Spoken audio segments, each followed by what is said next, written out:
زندگی گزارے۔ کون سا انسان ہے جو یہ نہ چاہتا ہو کہ اس کی زندگی بے عیب ہو؟ تو انسان کی اعلیٰ زندگی، کامل زندگی، پر اصل شخصیت اس وقت تعمیر ہوتی ہے جب انسان نمازی ہوگا۔ جب انسان نماز پڑھتا ہے تو وہ وقت کا پابند ہوتا ہے۔ جب انسان نماز پڑھتا ہے تو اس کے کھانے پینے سونے کا ایک وقت ہوتا ہے۔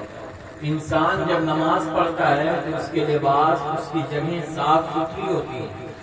انسان جب نماز پڑھتا ہے تو اس کے تمام معمولات درست ہوتے ہیں، اور یہی تمام چیزیں ہیں جو یہ تمام چیزیں اور یہ تمام صفات وہ ہیں جب کسی کے اندر آ جاتے ہیں تو ایک اعلیٰ انسان بنتا ہے اور ایک کامل انسان بنتا ہے۔ انسان جب نماز پڑھتا ہے تو وہ بے عیب ہو جاتا ہے، گناہوں سے پاک ہو جاتا ہے، اور بے عیب انسان، گناہوں سے پاک انسان ہی اللہ تبارک و تعالیٰ کو محبوب ہوتا ہے۔ اسی لیے پروردگار نے کہا ان الصلاۃ تنہی عن الفحشاء والمنکر، کہ نماز انسان کو بے حیائی اور بری باتوں سے، گندی چیزوں سے روکتی ہے۔ اللہ تبارک و تعالیٰ کی نزدیکی انسان کو حاصل ہوتی ہے جب انسان صرف فرض نماز ہی نہیں بلکہ وہ نوافل بھی پڑھتا ہو، تہجد پڑھتا ہو، اشراق پڑھتا ہو، چاشت پڑھتا ہو، صلاۃ الاوابین پڑھتا ہو، مختلف وقتوں میں صلاۃ التسبیح پڑھتا ہو۔ وہ جب نوافل کا پابند ہوتا ہے تو حدیث قدسی ہے کہ ما زال عبدی یتقرب الی بالنوافل، کہ بندہ نفل پڑھ پڑھ کر کے میری قربت حاصل کرتا رہتا ہے، اور ایک وقت آتا ہے کہ میں اسے چاہنے لگتا ہوں۔ تو پروردگار نوافل پڑھنے کی وجہ سے بندے کو چاہتا ہے۔ کہ اللہ کی نزدیکی حاصل کرنے کے لیے ضروری ہے کہ انسان فرض نماز ہی نہیں بلکہ نوافل کا بھی پابند ہو۔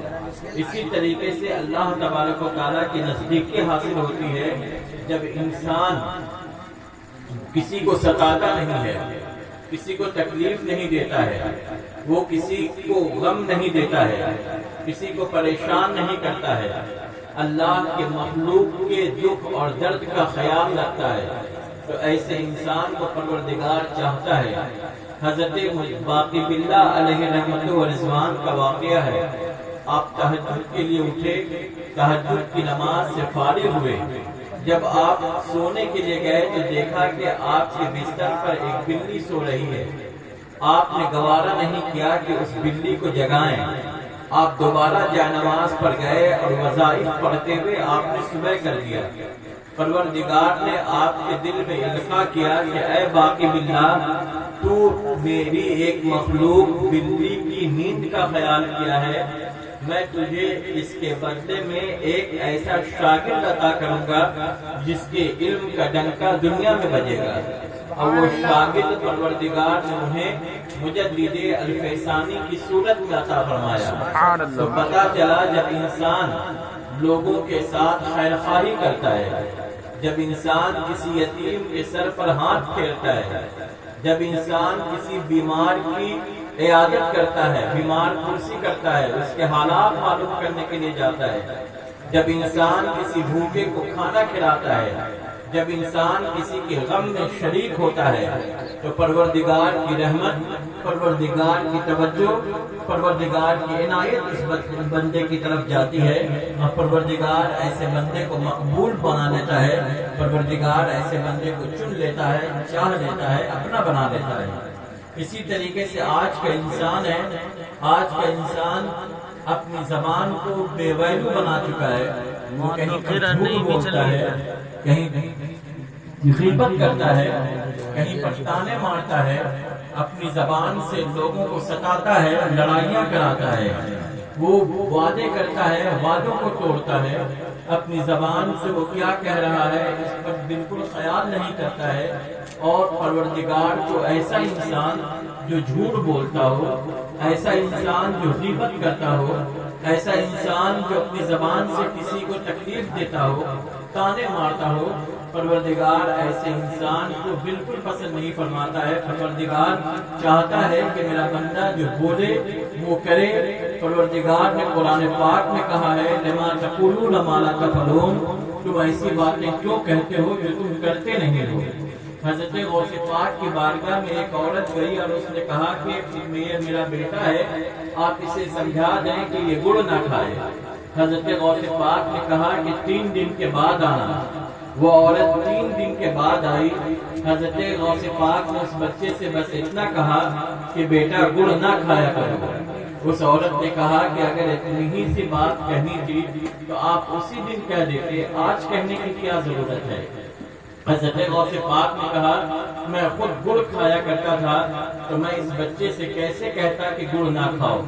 تو میں نے پہلے 3 دن اپنے گڑ کھانے کی عادت کو روکی ہے، ختم کی ہے، تب میں اس بچے سے کہہ رہا ہوں کہ گڑ نہ کھاؤ۔ تو پتہ چلا انسان جو بولے وہ کرے۔ جب انسان زبان کا غازی نہیں کردار کا غازی ہوتا ہے تو پروردگار اس کی عظمت کو بلند کر دیتا ہے، اس کی رفعت کو بلند کر دیتا ہے، اس کے خاندان کو عزت عطا فرماتا ہے، اس کی نسلوں میں برکت عطا فرماتا ہے، اس کے رزق میں برکت عطا فرماتا ہے، اس کی عزت میں برکت عطا فرماتا ہے۔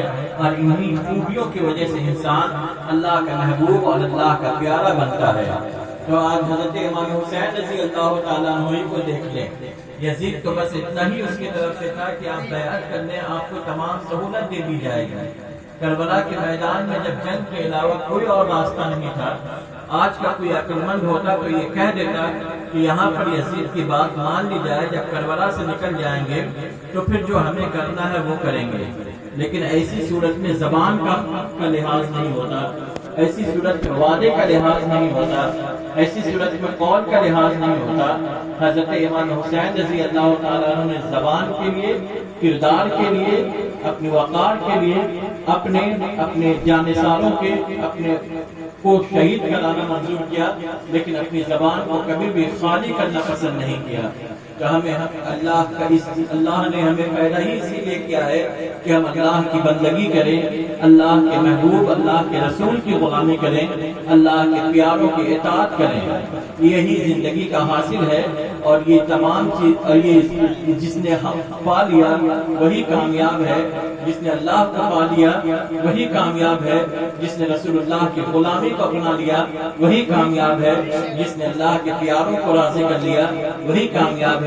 یہی ایک جستجو ہونی چاہیے، یہی ایک لگن ہونی چاہیے۔ اللہ تبارک و تعالی ہم سبوں کو اپنے دین پر چلائے، اپنے دین پر موت عطا فرمائے۔ السلام علیکم ورحمۃ اللہ۔